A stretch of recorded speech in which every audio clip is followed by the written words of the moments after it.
Excellent. Welcome, everyone. I'm Sophie Alexander of the Nutritional Wellness Center, and I'm excited to be talking today about optimizing your heart health. February is Heart Health Month, and so this is a great time to just continually revisit this really important topic. I personally love talking about this topic just because it's something it's a big part of my health and something I see such a huge piece with clients. So just very briefly, because I don't want to spend too much time talking about my whole health story and why I got into doing this work in the first place, but tying it more back into heart.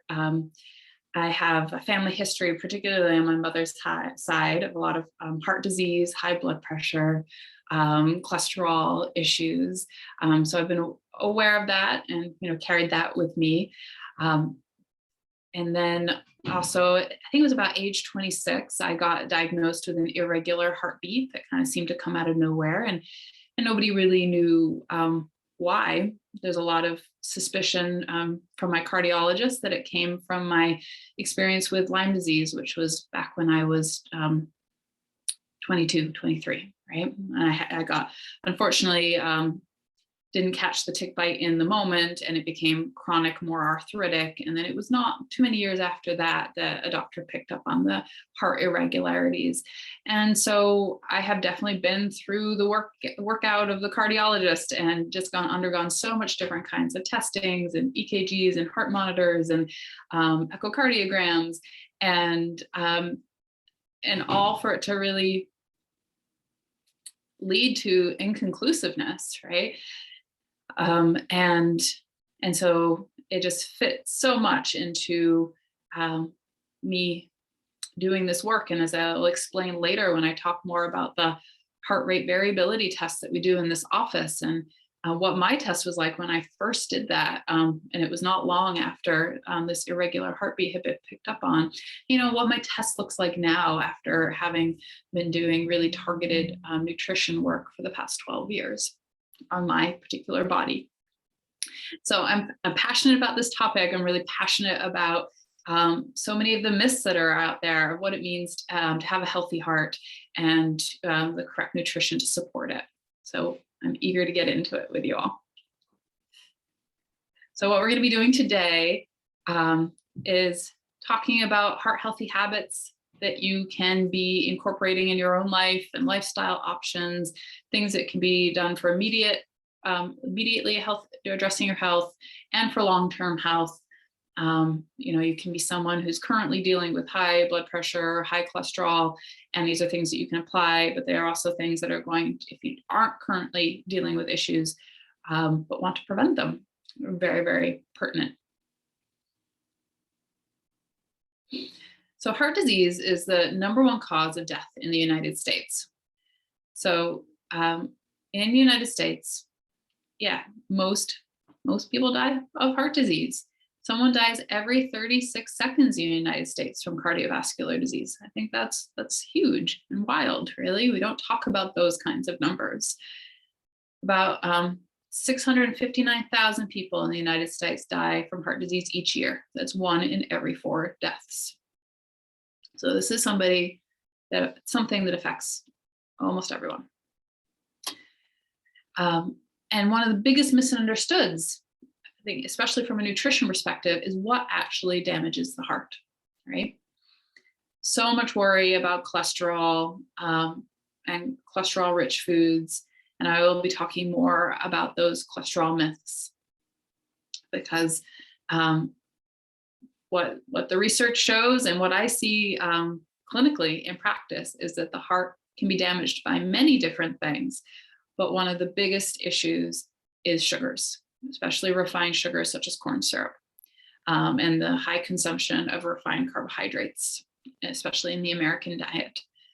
And then number 3 on that list, trans fats and all of the commercial fats that are used so much in processed foods and unknowingly in so many people's homes. And what I mean by that is canola oils and safflower oil, soy oils, sunflower oils, peanut oil. But the other stressors can be more unique to the individual. There can be immune challenges that are going on in the body. Like I was referring to earlier, my experience with Lyme disease and chronic Lyme. There can be heavy metal and chemical exposures that create dysfunction in the functioning of the nervous system, and that significantly affecting the heart. Mold exposure can be a big issue with heart palpitations and irregular heartbeats. Not getting enough sleep can create so much disruption in hormone balance in the body, stress response in the body, which significantly affects the heart. And then dental problems too can be a real hidden factor. What's going on in the mouth is very much a reflection of what's going on in the rest of the body. And there can be, toxicity exposures through the mouth. There can be hidden immune challenges in the mouth that affect the heart.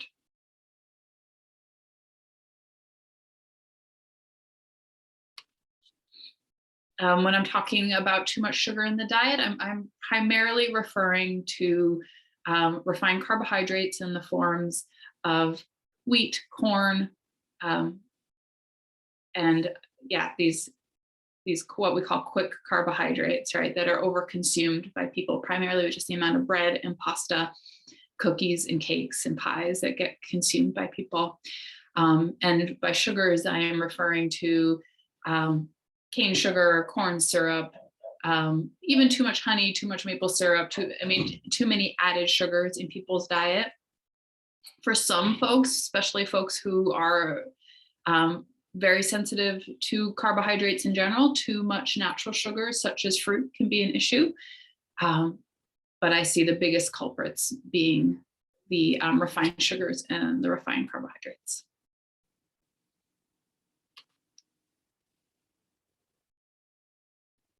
So this is more about how sugar affects heart function, and sugar causes heart inflammation. So actually the most significant source of abnormal cholesterol is not fat in our diets, but it's sugar. So sugar we consume converts to fat in our body. And one of the worst culprits for this is high fructose corn syrup. So consumption of high fructose corn syrup, which is, it's hidden in a lot of things, but it's in sodas and fruit juices and processed foods, is one of the biggest issues in this country for cholesterol issues. And so one of the biggest steps you can take for protecting your heart is avoiding sugar.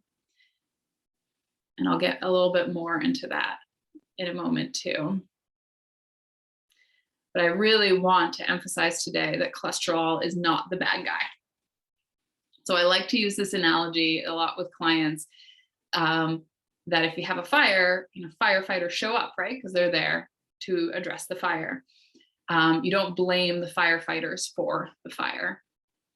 And a similar thing is with cholesterol. So cholesterol is a repair substance in the body, and it's showing up where areas are damaged, but we shouldn't be blaming it for being there, right? We want to ask the question of, well, why is there damage in the first place? So let's give a little backup on that. So cholesterol provides structural integrity to your cells. Cholesterol is found in every cell membrane in your body, and it helps to regulate the flow of substances into and out of your cells. So if you have porous or weak cells, you cannot maintain healthy body function. And so cholesterol is a huge component also into our brains. Our brains are made a lot of cholesterol.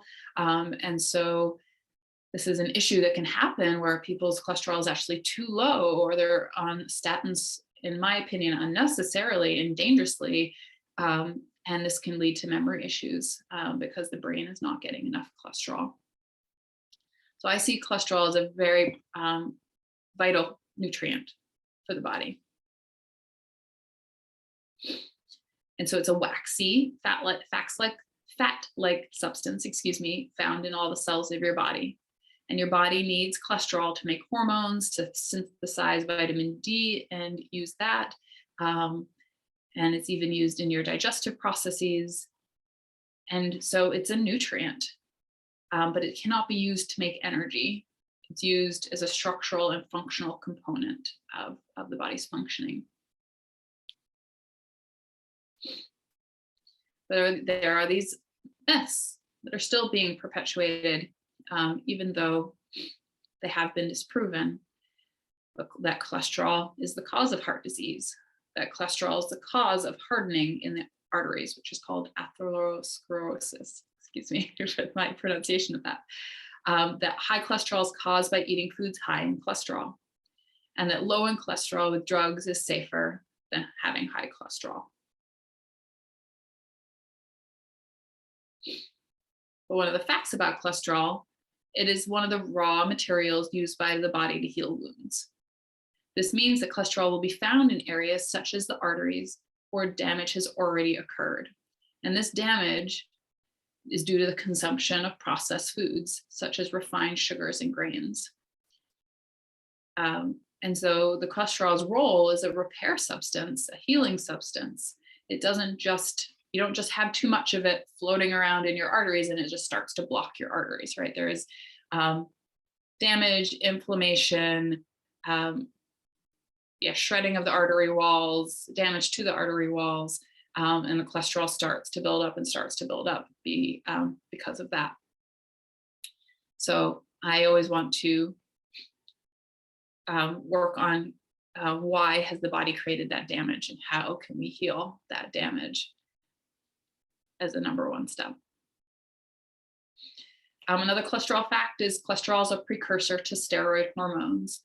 This means that for your body to produce enough stress hormones and for your body to make enough sex hormones, such as your estrogens, testosterones, and progesterone, you have to have ample cholesterol available.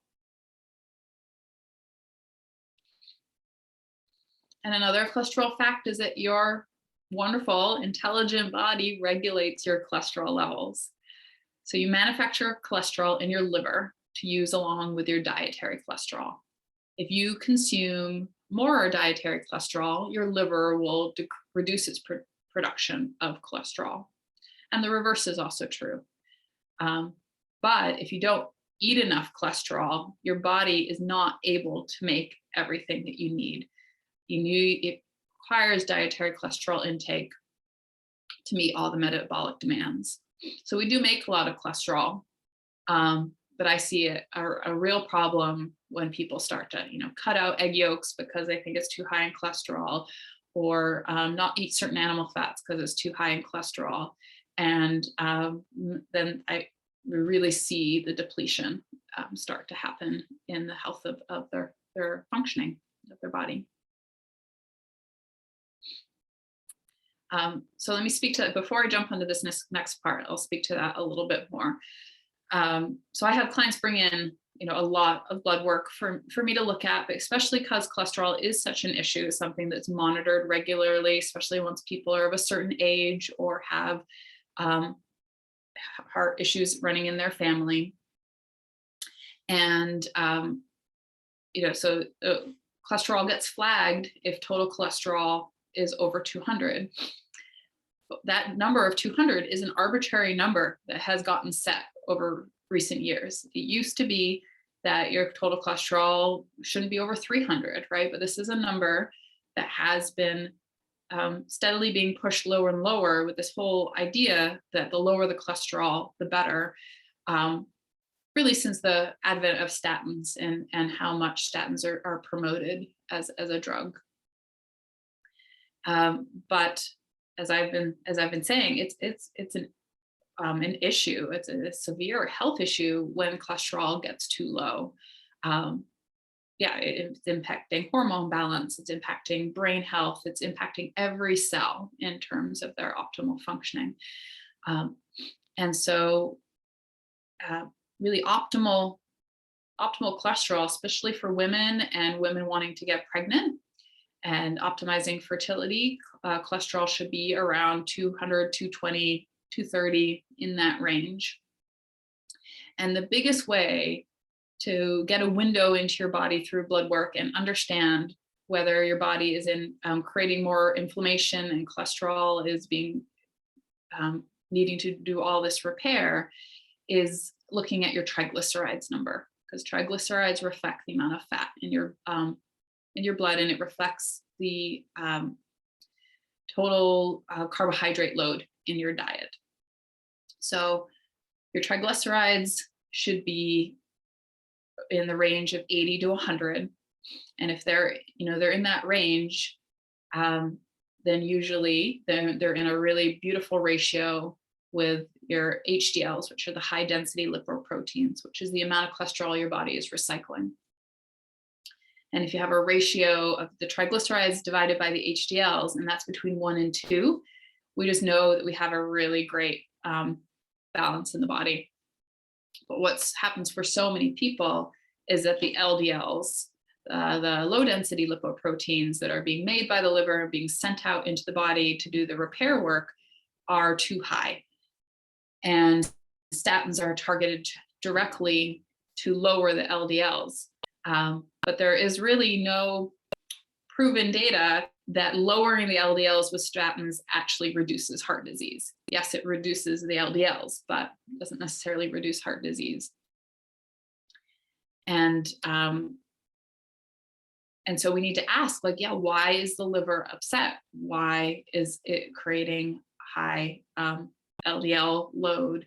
And address that. And that can tie back more into digestive health, digestion of fats, how well the liver is detoxifying, and the amount of sugar in the diet. And so these are the types of things that I look at with clients when they bring in blood work. And I don't get worried if the total cholesterol is over 200, but I do get worried when the triglycerides are above 100, which happens with so many people when they're eating a diet high in grains and sugars. So then we get more into how can you improve your heart health? How can you take care of your heart? Diet plays such a significant role here, and people can really be empowered to take control of their health and improve their heart health through dietary changes. Your heart must have the proper nutritional support and balance to keep its correct rate, rhythm, and tone. And we have a saying here in the world of nutrition response testing, in the world of whole food nutrition, that the heart eats first, meaning that your heart needs a lot of dense, good nutrition, particularly B vitamins. And if you're not getting enough of that, then it's one of the first places that really starts to show that strain. So eating a diet where you're getting enough fiber and green leafy vegetables as a source of phytonutrients, eating berries, eating avocados as one of these healthy fats, fatty fish for healthy fats and fish oils, nuts, beans, garlic, seeds, olive oil, coconut oil. A lot of these things I'm referring to are some of the foundations of what you might have heard of the term Mediterranean diet. But it is a diet very low refined sugar, low refined grains, and lots of good healthy fats, and lots of vegetables. One of the number one things to do is to pull the trans fats and refined fats out of your diet. And these can be hidden fats, right? A lot of people are like, well, I cook with olive oil and coconut oil, and I use butter, and I don't use canola oil, don't use soy oil. But you have to really be an ingredient detective and look at your labels, particularly labels of your salad dressings, which are so often soy oil is hidden in there. On your mayonnaise, again, soy oil, canola oil is hidden in there. Looking at the labels on your crackers and your chips. These are one of the areas that everyone loves that crunch, but those are all poor quality, rancid refined oils that create so much stress in the liver and so much damage to your arteries. But the wonderful thing is that there are alternatives. There are more and more brands now coming out with things made with avocado oil, which is safe to be heated at high temperatures. Um, and so these alternatives are existing. But in general, it's a reminder, oh, well, yeah, I shouldn't really be having that many chips and crackers in my diet anyway. It's too many quick carbohydrates, right?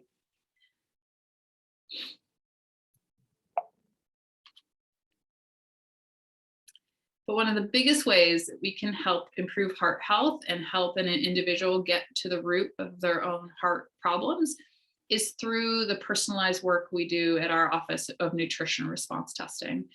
And this is what was huge for me in terms of improving my heart health, excuse me, is really getting to the root cause of it. So nutrition response testing, is a non-invasive system to assist the practitioner's assessment of why the individual is suffering from ill health. So we monitor neurological reflexes and use this as a way to give nutritional guidance and targeted supplementation to help the body get back into to balance and back into repair.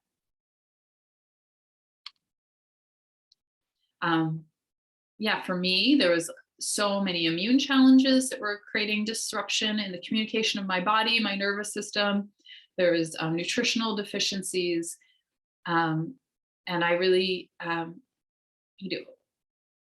with my history of, I got a Lyme disease when I was about 22, just graduated from undergrad, and I had been vegan vegetarian for several years in there.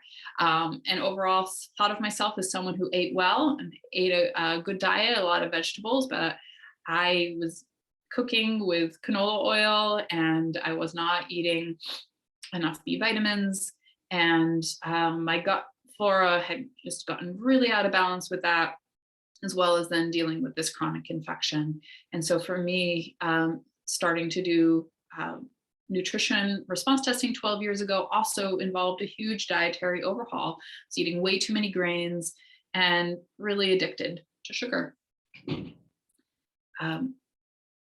But it was through working on all these customized things that I stopped having the heart palpitations. My heart rate variability test improved, and I'll explain more about the heart rate variability in a moment. In my work on other bodies with nutrition response testing, I very much see so many issues that disrupt how well the liver is doing. And through the liver, I see that as a window into all the issues with cholesterol and high cholesterol numbers in blood work. And most of that is unaddressed or unknown toxicity exposures. And through a lot of environmental exposures, such as pesticides that people don't even know that they're dealing with, personal care product toxicities, sometimes mold that people don't realize that they've been living in. And it's these barriers that are causing so much stress on the body. It's really creating a major disruption in the flow of bile, which helps with digestion of fats. And so the body very much goes into fat storage mode instead of fat burning. As well as the fact that even when folks are eating enough vegetables and eating good quality meats, and even have switched over their oils, they might not realize just how many carbohydrates they are eating. And so the body is still having high triglycerides, and it's creating inflammation in their system. I started to mention this already, but supplementing with B vitamins, I definitely see clinically decreases cardiovascular issues. B vitamins convert carbohydrates to glucose.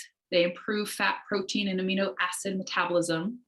They normalize nerve function, prevent fatigue and stress, relax the nervous system, and bring energy to most body systems. So they support our skin and hair and eyes, our liver. Always see the liver wants more bees.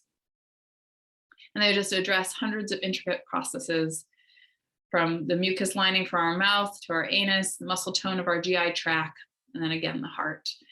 And most people do not consume enough, especially, with the recommendations that have been happening for years about only eating the egg whites and not eating the egg yolks. Well, the egg yolks are an amazing source of B vitamins. Also, the amount of messaging against meat, and particularly against red meat. Again, people are not getting enough Bs. And then as a culture, we don't tend to eat organ meats much anymore. We just eat the muscle meat, and the organ meats are also an amazing source of B vitamins.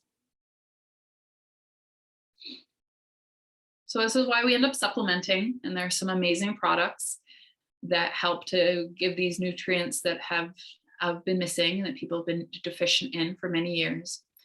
Cardio Plus is one of my favorites, and it's been a great tool for helping lower blood pressure, helping reduce heart stress, regulating rate, rhythm, and tone. It supports healthy circulation, provides antioxidants, supports energy metabolism, great source of certain Bs and of whole food vitamin C.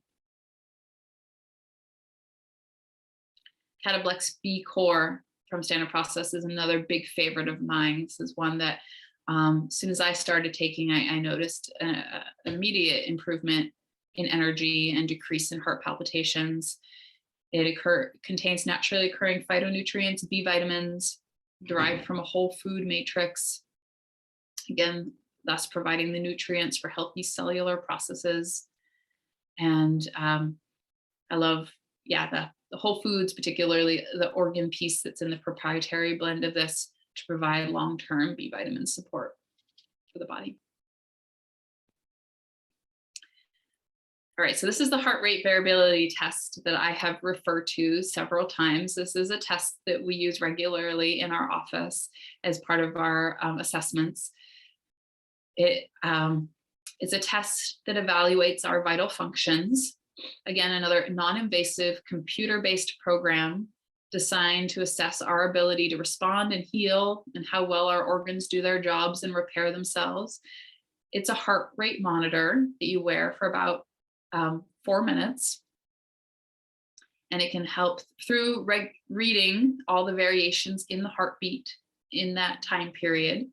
And you lie down for a period of it, you sit, you hold your breath, you stand, and it can help us to determine the overall state of health, your physical fitness, your wellness, to day-to-day functional capacity.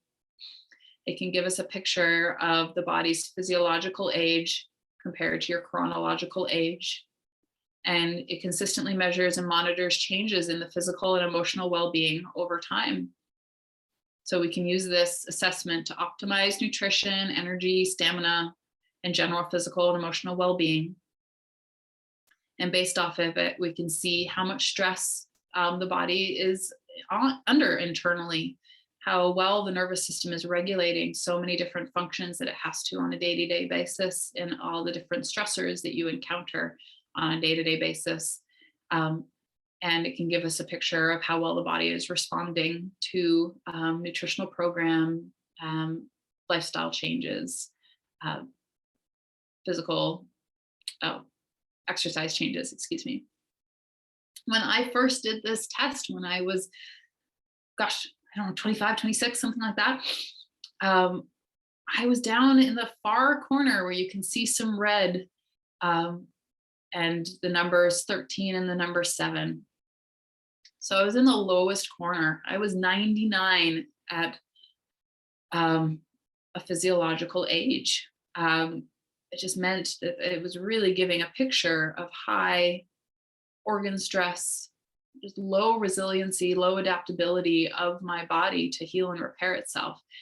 I remember at the time, we actually did the test twice because we were so shocked at the findings, considering how young I was and overall how well I presented. I didn't have that many concerns, at that time, right?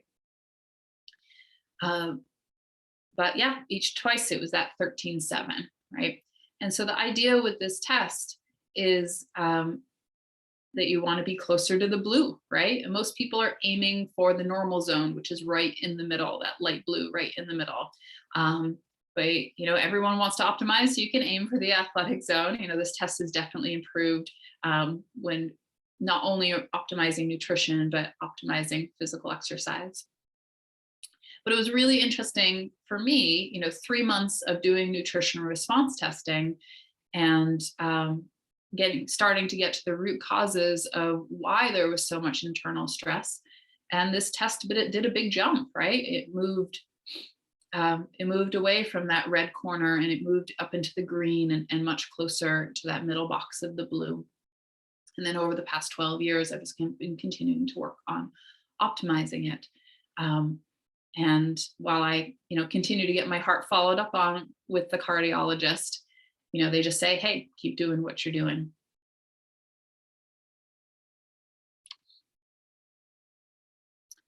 Another huge tool that we offer here is our targeted nutritional coaching and our healthy keto weight loss programs. So the nutritional coaching is customized step-by-steps to help people take their diet as it currently is and start integrating healthy principles so they can be moving towards a more optimized diet, including a lot of the things that I mentioned before about how to have a healthy heart. Our healthy keto and weight loss program takes it a step further and takes that type of dietary monitoring where you're making sure that your body is in ketosis, meaning that it is burning fat for fuel. And this is a diet where you are very closely tracking the amount of carbohydrates that you're having, meaning any kind of forms of sugars, which can be, your grains, your fruits, your added sugars, and making sure that you're eating lots of good, healthy fats. And it can be an amazing tool for cellular health, cellular rejuvenation, and really nourishing your heart with good, healthy fats and reducing significantly and quickly reducing inflammation in the body. So Ryan is our nutrition and keto coach, and I highly recommend, consulting with him if you have interest in either of these programs. Schedule initial assessment. We're actually going to be offering $100 off his healthy keto program starting tomorrow in conjunction with this talk, because having a healthy heart is so supported by having a healthy body that is being nourished by good quality fats. We also offer at the office the Ion Cleanse Detox Foot Bath. And this is a fast and easy, relaxing way to ease and resolve all sorts of metabolic, neurological, hormonal, immune, and gastrointestinal problems, as well as just a support for overall health and overall functioning. As I mentioned earlier, I see so many bodies struggling with the toxic load of living in this modern world.